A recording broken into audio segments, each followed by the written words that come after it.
Alright, so hi there, my name is Shrikar, and today I'll be discussing in a presentation how to do first aid effectively. So, again, this will be one part of the presentation. The second part will be focused on CPR/AED, but the very first part will be discussing primarily first aid. So, as you can see in the outline, I have three steps here that focus on first aid, and the last three, four through six, will be solely on CPR/AED. So, let's get started. Okay, so let's go ahead and begin with first aid. All right, so first aid essentially, in definition, is basically first aid is defined as help given to someone who's injured or needs immediate medical treatment. While doing first aid, we exhibit three main goals when we're doing first aid. So the very first one is preserve life.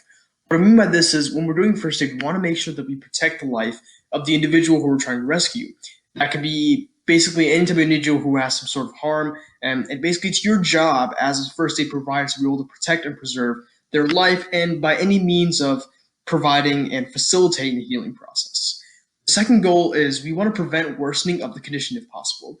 Now, what I mean by this is basically if you're dealing with some sort of injury that, let's say a patient has some sort of a head injury, a physical bodily injury, etc., anything like that particularly, you don't want to apply pressure on those areas where they got hurt. Basically, what that means is you're worsening the condition. You are making more pain to the individual. So we want to avoid that when we're doing first aid. The only exception to this rule is if when you have a severe case of bleeding, in that case you would need to apply tremendous amounts of pressure because that's the only way we can stop the bleeding. I will get into more mechanics of that, but that is essentially the idea of the second goal. The third goal is we want to be able to promote recovery of the patient. So if you have an individual who's injured, they're cut, they're bleeding, whatever the situation may be, you want to make sure that the patient has some time to recover and you give them that opportunity. And first aid essentially facilitates that. So it's very important that you keep these three main goals in mind when you're doing first aid to anyone, regardless of their age, etc. Now, basically, if you don't understand what the first aid is in terms of the definition, I'll go ahead and give an example. So an example is if you're applying a Band-Aid to someone who has a cut. This is a very simple example. Another example is what you see here in front of you. So this image particularly shows someone who fell in their shower, is what it depicts. And then basically, since it's a physical head injury and there's no bleeding, as we can see, ideal situation, the ideal way to provide first aid is just to give them a simple cold ice pack. So things can be that simple, but first aid doesn't really have to be that simple. In fact, it can get very complex, and that complexity sort of leads into what CPR and AED is going to talk about. But then again, I'll briefly touch on that, but I will not go into further detail. Okay, so now we'll begin with the steps of first aid. So now I have the slides split up into two different sections, if you will. So the very first one is assess. Now I'll go ahead and jump into what that means. I'll go ahead and jump into that. The second one that we have is treat. So again, these are two different sections. I'll go ahead and touch on both of them. So we'll start with assess. Now, this is really short term for assessment. The very first thing you should do in this assessment is, again, check the scene, make sure the scene is safe, and check the individual, but primarily check the scene and then check the person, as I mentioned previously. The second thing is, and I have touched on this briefly, but to check the person, you should tap on their shoulder and shout, "Are you okay?" This can give you an insight as to whether they're conscious or not, and this is when you also go ahead and check for the vital signs. You do this two steps simultaneously. Now, in the event, as I mentioned, where you have an unresponsive patient, the very first thing you should do is call 112 in your situation. That is, again, when you don't get a response. If you do have a response, you should assess the areas of damage and provide the appropriate care. Now, essentially, the very straightforward idea with this is wherever the patient has some sort of injury, damage, cut, bleeding, you name it, assess the area and check the level of damage. If the damage is severe, don't attempt anything too extreme. But if the damage is very minimal and you think you can handle the situation, go ahead and provide the appropriate first aid care. That is very important because you don't want to make situations worse when they're starting off simple, like situation of bleeding.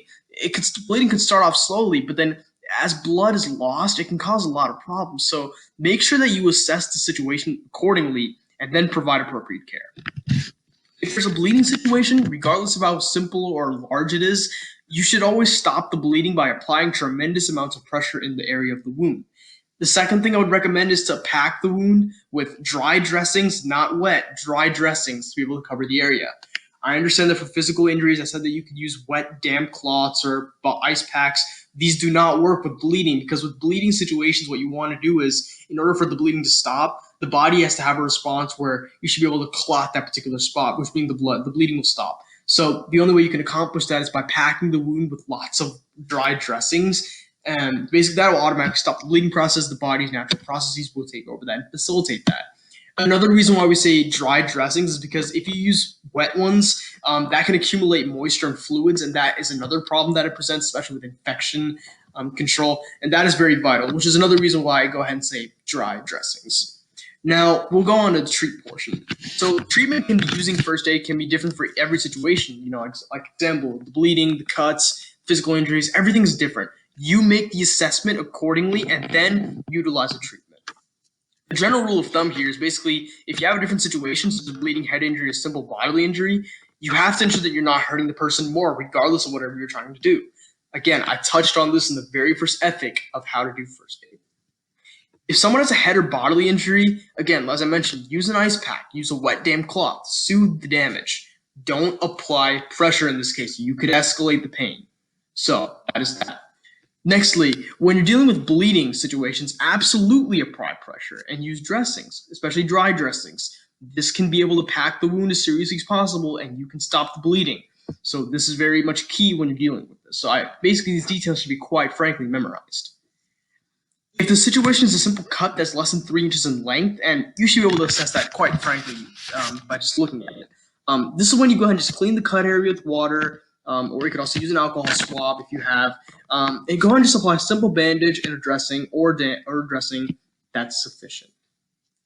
In any case where you have a situation of bleeding where the person becomes unresponsive suddenly, and this is very common in bleeding situations, or even some types of head injuries which leads to bleeding, and they have no vital signs, which you have to check vital signs continuously when giving first aid.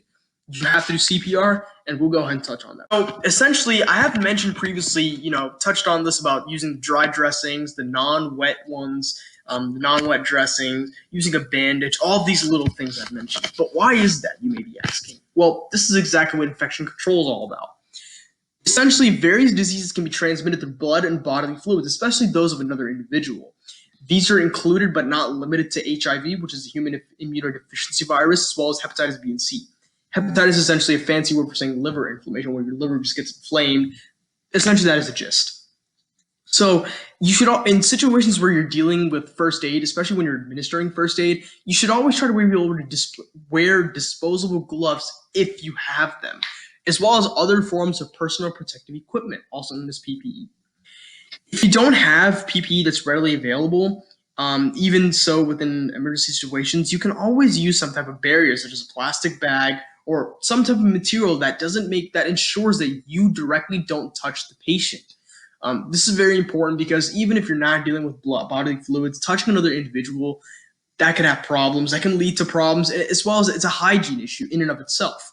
And so to make sure that you protect yourself as well as you're protecting the other individual, what I mean by that is you could be potentially carrying some virus or some disease, and you don't want to give it to the other person, especially the one who's bleeding. So small steps like this pertain to infection control, and this can significantly reduce the risk of whether it's for yourself or the patient. So again, PPE, gloves, any type of barrier that you can use that won't directly touch the patient, please use it to administer first aid.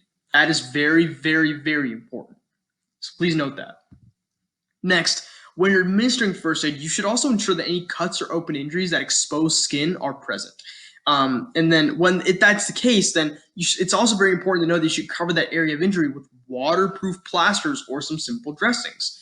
Cloth, anything basically that you can use to pack wounds or cover the wound areas is very important because again, this can, if you leave open cuts or open wounds, the issue with that is it can expose layers of skin or blood potentially, and that can sort of transmit foreign pathogens, diseases, etc.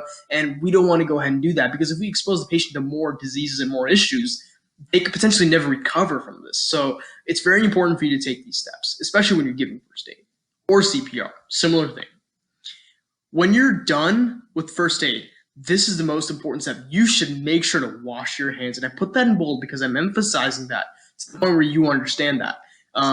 Because, again, blood and bodily fluids are biohazards, meaning they can be dangerous. And you should take steps not only to protect yourself, but also the patient that you're dealing with. Because their safety, your safety is just as important as their safety. Because if you're infected or you have an issue, it's difficult to treat another person. And so washing your hands, even if you're using personal protective equipment, a barrier, whatever, always wash your hands when you're dealing with patients. It doesn't matter whether you're touching them directly, indirectly, you should always wash your hands. This is key when doing first aid. So this is the points on infection control. These conventions are relatively straightforward. However, essentially the idea is to always remember to protect yourself as well as others. That is essentially the gist of infection control. So now we can proceed with giving first aid and essentially how it's done. So allow me to go ahead and get started with this. So basically the very first thing when you want to make sure when you're giving first aid is the very first step, and I keep emphasizing this, but you have to make sure that the scene is safe. This is the key, and this is the very first step. The reason I'm saying this is because when you have a particular scene where a person is injured and it's very unsafe, and I mean unsafe in any dimension, you think about it. So basically, it could be a crime scene, it could be anything. If you see that the scene is unsafe, you should not enter that scene and start doing anything. The reason I say that is because, you see, regardless, I understand that saving the life of someone else is important. However, in first aid case, and especially in ethics of first aid, yes, it is important to protect the other person's life. However, you should also protect yourself as well, because if you can't protect yourself, you can't administer first aid or anything to anyone. You can't help anyone if you're injured yourself or you're putting yourself in danger. That is the reason why this is the very first step that you should take. Always keep this in mind and make sure to assess the scene properly. You can't just randomly just admit that, okay, the scene is safe, let's go ahead and jump in. No, you have to make a complete assessment, and that itself takes a lot of time. Well, time meaning you should just be able to clearly understand what's going on, and you should be able to do that. So that is the first step.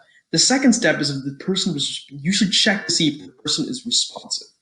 Now, what I mean by this is you should primarily be checking for what's called vital signs, and these can be anything such as breathing, your heart rate, your pulse, etc.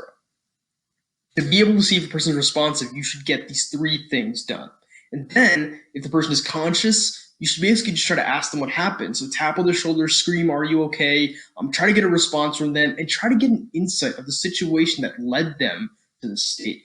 The more details you know about how the person got injured, or how they're, basically how this happened, the more insight it will give you on your own analysis, and it will tell you exactly how to give first aid.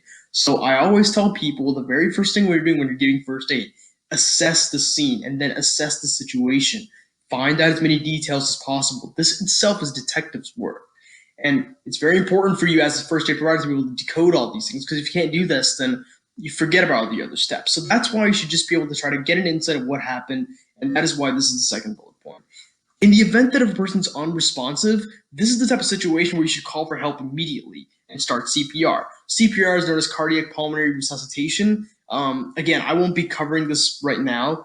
This particular slide, I'll touch on it in the next slide, but I just go ahead and just give it what it stands for. So now we're going to move on. So for the responsive patients, or I mean the people who do have vital signs, they respond to you, you should start checking the area of injury and providing appropriate care. Basically, an example is if you have a cut or bleeding situation, clean the wound area with water or use an alcohol-free wipe if you have it. If you don't, that's completely fine. Apply a dressing to cover the area of damage. The reason why I say this is because you want to make sure that you don't get you don't touch or make any contact with bodily fluids such as blood. That could be potentially dangerous to you, and I'll explain why. In addition, you want to make sure that you don't get any foreign pathogens inside the patient. That can lead to serious problems, and again, I will touch on that in the next slide. So if it's a head, bone, or physical bodily injury, the very first thing you should do is obtain an ice pack or a wet cloth. Don't apply pressure. Again, this goes back to the very first ethic that I mentioned. You're going to hurt the person more, and you want to prevent that. So that's why in physical injuries, provide an ice pack. Very simple. Lastly, if there's any severe injuries, you should just call for help immediately. Do not attempt anything, as this could again worsen the condition of the patient. In addition, you could put yourself in jeopardy, which is why I'm going ahead and covering all these steps right now so I can emphasize this point. Hey guys, my name is Olivia and I'll be doing the CPR and AED portion of this video. So before we start learning the process of how to perform CPR, we need to understand what it is and why we use it. So CPR is referred to as cardiopulmonary resuscitation. It is an emergency procedure that combines chest compressions and rescue breathing in an effort to save someone that has gone under cardiac arrest. So here's just a little bit more on cardiac arrest. Sudden cardiac arrest is one of the leading causes of death in India. Over 22,724 people die from cardiac arrest each year, and cardiac arrest can happen to anyone, anytime, anywhere, and at any age. So, as you can see, cardiac arrest is very common and can be deadly if not treated immediately. So, simply calling the hospital and waiting for an ambulance to arrive unfortunately isn't enough, because in that time waiting, if CPR isn't performed, the chances of the victim's survival are significantly lowered. All right, so here are the steps to CPR. There are two parts to performing CPR. The first part is assessing the situation, and that includes checking the scene and checking the person. We check the scene to make sure that the scene in the area is safe, because we don't want to perform CPR if the area is unsafe. So in order to check the person, we tap on the shoulder and shout, "Are you okay?" and look for signs of breathing. And this is because we don't want to perform CPR on someone that is completely healthy. So then we call 112 if there is no response, and 112 is the emergency hotline. And note that occasional gasps are not equivalent to breathing. So in that case, we still perform CPR. So the second part of CPR is the actual treatment. So you follow these steps after you've confirmed that the victim is unresponsive and needs to be treated. So you place the heel of one hand on the center of the chest and place the heel of the other hand on top, lacing your fingers together, something like this. Right? And then you keep your arms straight and position your shoulders directly over your hands. And remember to push hard and push fast. Compress the chest for at least 2 inches, compress for at least 100 times per minute, and let the chest rise completely before pushing down again. And this will make more sense when you see a video at the end. This is just a step-by-step, but it'll make more sense when you see it in real life. So remember that the most important thing is to not stop. The only time you should ever stop is when a paramedics arrive, someone else who can do CPR is ready to take over, the scene is unsafe, there is obvious signs of breathing from the victim, or you are too tired to continue. But other than that, you should keep going until the very end. All right, so this is just a statistic on defibrillation, which we will discuss further in a later slide. So for each minute defibrillation is delayed, the chances of survival are reduced by 10%. So defibrillation is very important. All right, so just to recap on CPR, essentially CPR is composed of a series of rescue breathings and chest compressions. The rescue breathings are used to replenish oxygen to the lungs, and the chest compressions are used to keep the blood flowing.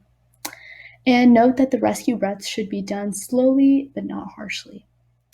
So in the previous slide, we discussed the importance of defibrillation, more commonly referred to as an AED. An AED serves as a portable device that checks heart rhythms, which is beneficial when performing CPR, and it can also deliver an electrical shock through the chest and to the heart if necessary. And the shock is just to bring the heart back to its normal rhythm. And the AED is simple to use. There will either be a verbal or written instruction, or maybe a combination of both, that will help you guide how to use it.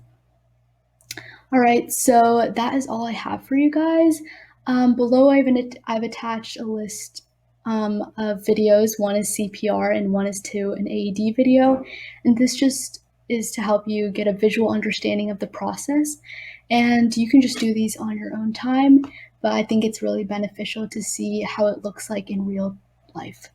So other than that, thank you, and I'll see you guys next time.